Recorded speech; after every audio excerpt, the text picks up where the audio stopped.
Look, if there's ever been a metric that you need to be optimizing now, it's LTV. LTV stands for lifetime value, and it's a measurement of the amount of revenue that you generate on average from your customers over a specific period of time. And LTV is what's going to allow your business to win out against your competitors in the long run. But why is this the case? Well, the cost to acquire new customers is increasing, right, due to rising advertising costs and increased competition. And while yes, there are many things you can do to lower your customer acquisition cost, you must also focus on increasing LTV on the back end. In this video, I'm going to be sharing 3 ways to increase LTV on your Shopify store. Before we get into the video, if you're a new viewer here, my name is Jordan Hayes. I run an e-commerce marketing agency. We work with a handful of e-commerce brands and we help them scale through both customer acquisition and customer retention marketing. And just to show you some proof that I can speak to the topic of LTV, here's a client we're currently working with. As you can see, we generated over $2.5 million in the last 90 days. And here you can see that around 24% of that is coming from email marketing alone. Okay, so before we can actually dive into the ways that we can increase LTV, we first have to understand a few different things. So the first thing is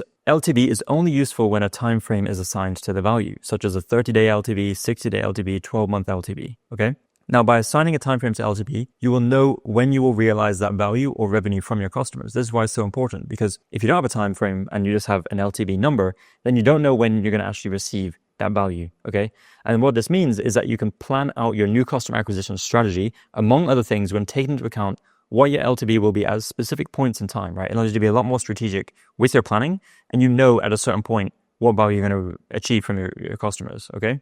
So let's look at some benchmarks for LTV, because yes, we have these different time frames, but what does it mean when we actually put these into benchmarks themselves? So for a 30 or 60-day LTV, the benchmark, the gold standard, is a 30% higher than the first purchase AOV. So let's just say that your first purchase AOV is $100. To get a 30 to 60-day LTV that is 30% higher than the first order AOV, you would need $130 LTV, right, for 30 or 60 days. Okay, the reason why I say 30 or 60 days is because for some brands, to have a 30-day LTV become a lot higher is unrealistic, but depending on the product they're selling, and a 60-day LTV makes more sense. And for other brands where maybe it's more of a consumable product and there's a renewal period every 30 days, it makes more sense to have that as a metric. You can also do 90-day LTV. If your 90-day LTV is also similar to like the 30% higher than the first purchase AOV, it's also good. The other one is a 365-day LTV, so it's 12 months. And the gold standard here is for that to be 100% higher than the first purchase AOV. So going back to the first example, if our first purchase AOV is $100, the 365-day LTV target, 100% higher, would be $200, right? So our LTV over a 12-month period would need to be $200 for us to hit this 100% benchmark. So hopefully that gives you some insight into, first of all, assigning timeframes, right, to your LTV numbers, but then also benchmarks for what you should be able to achieve within that. So with that said, let's dive into the ways that we can actually increase LTV. So there are 3 different ways. The first one is get customers to purchase more products from you. Sounds very simple, but the amount of businesses that don't do this is very, very surprising. So how do we actually do it? The first way is you should have a post-purchase email flow set up that takes customers through a journey and sells other products you have available to them, okay? So this is a no-brainer. The key with this is to have complementary products in your lineup so that cross-selling is easy to achieve. You want to make sure to wait until your customers have received and tried or used your product before selling them on the additional products, right? You don't want to send them an email saying like, hey, buy this, when they haven't even received your product, right? That's going to leave a bad taste in their mouth. And this will make the customer experience better by waiting, right? By waiting until they receive and try the product, and more likely for the customer to purchase more products from you, assuming that they had a great experience with the first product they purchased. So think about from the frame of mind from your customer, right? Wait until they receive the product, wait until they tried it.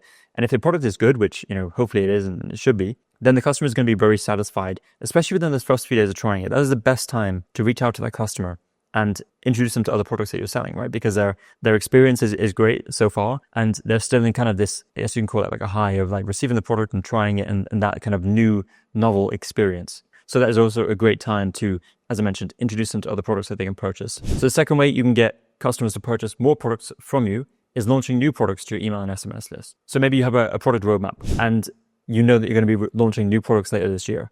Well, launch those products to your email and SMS list. Do a whole strategy behind that, a warm-up, a tease, a big launch, some follow-ups, because that's going to allow you to squeeze out a lot of revenue from those launches by leveraging your existing customers. So aside from email and SMS, there are other means of getting customers to purchase more products from you. Loyalty programs to encourage more purchases, hosting a community for your customers like a Facebook group, running retargeting ads to those customers with ads for other products, direct mail, and more, right? These are just some other ways that you can do this. And essentially, it's all about staying in front of your customers to be able to sell them other products. A key part of this strategy is, of course, having additional products to sell to your customers in the first place. And expanding your product line is a key part of continuing to scale your brand. So if you do not yet have a product roadmap, I would highly advise you to put one in place. Because as I mentioned, if you don't have other products that you can introduce, then it's going to be very, very difficult to continue scaling, even when it comes to acquisition, because you might need to introduce new products to reach newer segments of the market to acquire new customers, right? Not just in terms of LTV that we're talking about here. So there's multiple ways that expanding your product line is going to help you. Okay, so let's talk about the second way to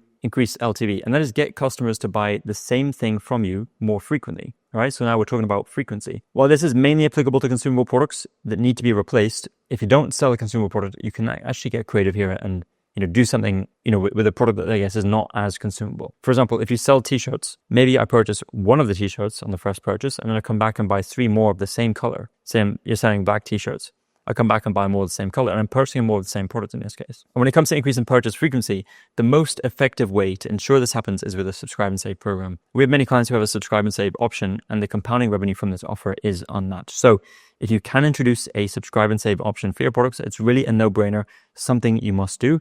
And again, if you don't have a consumable product, you can still introduce a subscribe and save option. You just need to be creative with it. And I created a video going through the top 3 mistakes that Ecom brand owners make when it comes to subscribe and save programs, which can be found on my channel. So make sure, check out that video after this one to make sure that you're not making the same mistakes and shortcut your way to a successful subscribe and save program. All right, it's going to save you a lot of time, a lot of money, a lot of headache. Increasing LTV, number 3, affiliate marketing, right? This is more out of the box for sure. But what I mean by this is that you refer your customers to complementary products or services that can benefit them, and in return, you get a commission on every sale you drive, right? So this is more of a wild card, but it does work. For example, let's just say that you're selling skincare that is customized to the customer's skin type, current skin problems, and desired outcome. After that customer has been with you for 2 months, you may send them an email referring them to find a local dermatologist to do a checkup on their skin improvement progress. And these are dermatologists that you have connections with. So this is a separate additional service that the dermatologist provides. So it costs you nothing, and you get a referral kickback commission from the transaction between your customer and the dermatologist. There are tons of ways you can do this, and you can really get creative. Just make sure that you structure the deals with the businesses that you refer people to beforehand, and you have a clear way to track which customers you're referring to those businesses. It could be a discount code, and it could just be by the name of the customer, right? Name, email address, whatever identifier of the customer that comes into that business that you're referring them to. That is a way to track that transaction. And the cool thing is, if the product or service you're referring the customers to is really good and genuinely helps your customer, which, by the way, it should be, they will associate the value that they received from the other business with you and your business, okay? So even though they're not shopping with you and you're getting the kickback referral, the value and the goodwill is being increased between you and that customer. If, and this is really important, if the service or the product that you're referring the customers to is really good and genuinely helps the customer, they're going to associate that value with you. So those are the 3 ways to increase LTV for your Shopify store.